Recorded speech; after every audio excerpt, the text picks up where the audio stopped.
Steak, bacon, eggs, hamburgers, things like that. But what about carnivore ice cream? What's the story on that? Here's the deal. Recently, I watched my friend Bella of Steak and Butter Gal talk about a simple 2-ingredient ice cream using just 2 ingredients, pure cream and egg yolks. And I thought that sounds interesting. Let's give it a shot. For her ingredients, the only things we're going to actually be putting in that we actually eat are the heavy pure cream with no other ingredients. There's no carrageenan or fillers or anything like that. All right, my bowl has been sitting there in the ice, getting nice and cold. I've got my 5 yolks that I've separated out from the white, so I'm going to add that to the bowl.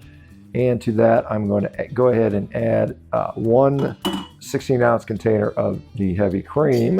And then I'm going to proceed to whisk this sucker up for about the next 15 minutes. Wish me good luck. Ice cream certainly is not for everyone. There are a lot of peoples where this would be an absolute disaster for. There are people that are very sensitive to dairy, sensitive to eggs. But for many people that just want a little bit of variety from time to time, something like this, simple ingredients, in this case, just 2 egg yolks and cream, can help you to sustain on a diet long term.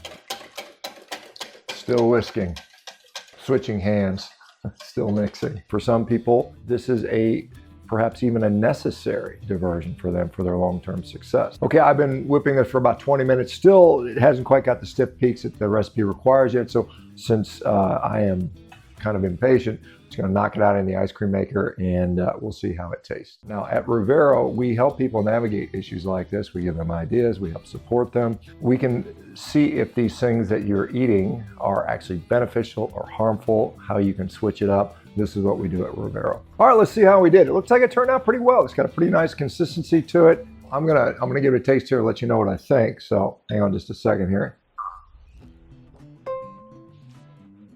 I'm gonna be honest, for an ice cream without the sweeteners and things like you normally associate, it's not that bad. It's actually pretty decent. It's got a very creamy flavor, which also imparts a little bit of sweetness to it. We live in a world where we have all these artificial flavored ice creams with emulsifiers and thickeners and all these, sort of strange ingredients. So it's nice to taste kind of this fresh, wholesome ingredients. So I do think it's good in that regard. Now, is this something that I would include in my diet on a regular basis? Sorry, Bella, but no, I'm not going to include this on a regular basis. I'll give it, overall a thumbs up. Hope you guys enjoyed this. Talk to you soon. All right, do you think you're healthy? Well, maybe you are, maybe you aren't. Check it out. Check out this video here and see if you can do these things. It'll show if you're healthy or not.